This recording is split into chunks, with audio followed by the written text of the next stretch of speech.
AJ Styles Going To AEW? AJ Styles just addressed the speculation, and the answer leaves no room for interpretation. Following his recent Hall of Fame induction announcement, online chatter quickly picked up momentum suggesting that AJ Styles may have been honored to prevent a potential move to All Elite Wrestling. Some fans theorized that the induction was a strategic move to keep him from appearing elsewhere. AJ Styles has now directly responded. He made it clear that he is retired from in-ring competition, not just from WWE, but from wrestling altogether. According to Styles, the idea that he was preparing to wrestle for another promotion simply does not align with reality. He emphasized that his decision to step away applies across the board, not company-specific. That clarification matters. The retirement conversation is often misunderstood in professional wrestling. Some talents retire from one company and later resurface elsewhere. Styles, however, indicated that his situation is different. His departure from active competition is about stepping away from wrestling itself. He also expressed gratitude regarding his Hall of Fame induction, describing it as a blessing rather than a strategic move tied to contract politics or interpromotional tension. At this stage,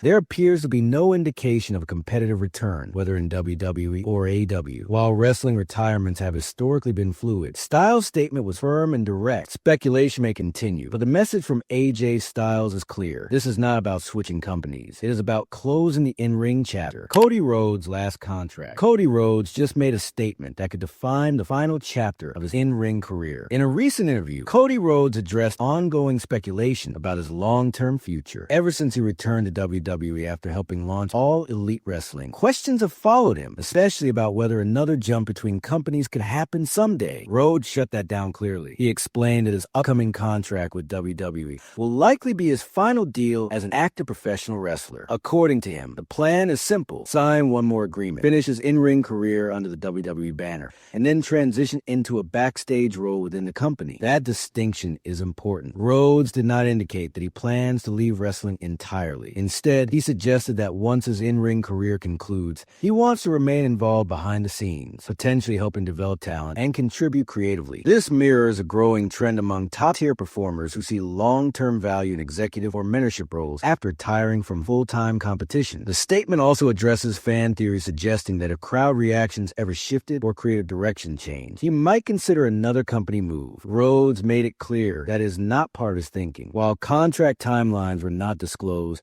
the intention appears firm: finish strong in WWE and continue contributing to the company in a non-wrestling capacity afterward. If that plan holds, Cody Rhodes' next signature could officially mark the countdown to his final in-ring chapter. Cody Rhodes names Triple H successors. Cody Rhodes just opened the door to a fascinating long-term WWE question: who replaces Triple H one day? While discussing the future of WWE creative leadership, Cody Rhodes was asked about the eventual successor to Triple H in the head of creative role. Rather than avoiding the topic, Rhodes gave a surprisingly direct answer. He named several current top stars as potential candidates years down the line: CM Punk, Seth Rollins, Bayley, Roman Reigns, and even himself. Rhodes suggested that once the current generation transitions out of full-time competition, any of those names could realistically step into a leadership role similar to Triple H's. It was not framed as an immediate change, but rather a long-term evolution of the company's creative direction. The comment is notable because Triple H currently holds one of the most influential positions in WWE, overseeing storytelling and creative decisions. Naming active wrestlers as future creative heads reflects a broader trend. Today's top performers are increasingly involved in the business side of the industry. While Rhodes did not indicate any timeline, his answer signals that WWE's next creative era could be shaped by talents who are currently headlining major events. Whether it is Cody Rhodes himself, CM Punk's creative mind, Seth Rollins' wrestling IQ, Roman Reigns' industry presence, or Bayley's experience, the future leadership pool appears internally strong. For now, Triple H remains firmly in charge, but the long-term succession conversation has officially begun. Ticket sales for Elimination Chamber. With only days remaining, Elimination Chamber still isn't sold out, and that's surprising. WWE is moving forward with a setup capacity of approximately 17,000 seats for this year's Elimination Chamber event. As of the latest update, around 15,437 tickets have been distributed, leaving roughly 1 1,579 seats still available. Over the past 5 days, WWE reportedly sold just over 500 tickets. That pace now becomes critical. With only a few days left before the show, the company would need to move around 500 tickets per day or slightly more to officially declare a sellout. Technically, the arena's full seating capacity is higher, close to 19,000. However, WWE opened only about 17,000 seats for configuration purposes. Even with a reduced setup, the remaining inventory creates uncertainty about whether the event will completely sell out before showtime. Context also matters. Compared to premium events like the Royal Rumble or WrestleMania, Elimination Chamber traditionally carries slightly less standalone drawing power. However, this particular event features major WrestleMania implications, including 2 chamber matches determining championship challengers. There's also the factor of hometown interest. With strong fan investment in the featured storylines, expectations were that demand would be stronger by this stage. Last year's Elimination Chamber also did not reach an official sellout, which adds historical perspective to the current numbers. While a late ticket surge is still possible, especially in the final 48 hours, the situation remains fluid. Whether WWE can close the remaining gap will become clear very soon. Change in WrestleMania plans. WrestleMania plans are shifting, and the signs are becoming harder to ignore. With WrestleMania 42 just weeks away, new reports suggest that several previously discussed creative directions are being adjusted internally. While nothing was ever officially locked in publicly, multiple matches that were considered soft plans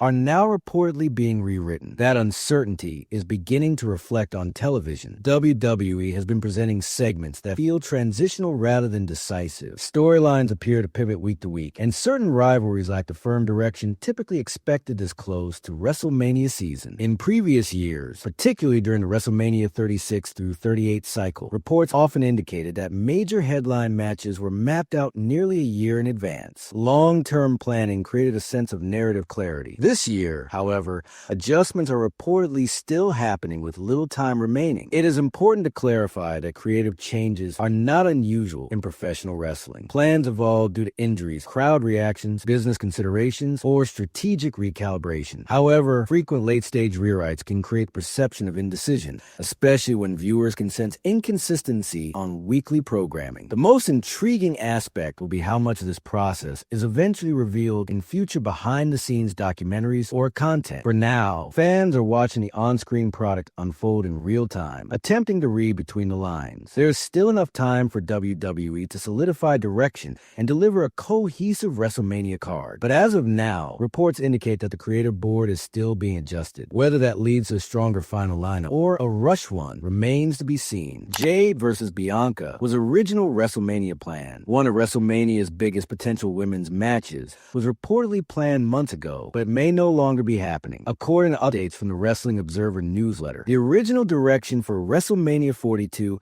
included a WWE Women's Championship match between Jade Cargill and Bianca Belair. The idea had reportedly been discussed internally several months ago as a marquee showdown. At the time, it made strategic sense. Both performers represent elite athleticism and star presence, and the visual comparison alone created natural intrigue. The match had the profile of a major WrestleMania spotlight bout. However, circumstances have changed. Bianca Belair has been sidelined due to injury and required surgery, placing her in recovery. While there have been internal hope that she might return before WrestleMania season, recent developments suggest that timeline is unlikely. With Elimination Chamber positioning new contenders and the women's title picture shifting, the originally envisioned matchup now appears improbable for this year. This does not necessarily mean the rivalry is canceled long-term. In fact, the absence of championship may not even hurt the potential feud. A Jade Cargill versus Bianca Belair program could stand on its own without title stakes, driven purely by competitive pride and positioning within the division. The storyline foundation could be preserved for a later premium event once Belair is fully cleared. For now, though, WrestleMania 42 will likely move in a different direction for the Women's Championship. What once seemed like a headline attraction is, at least temporarily, on hold. Subscribe for more wrestling news videos.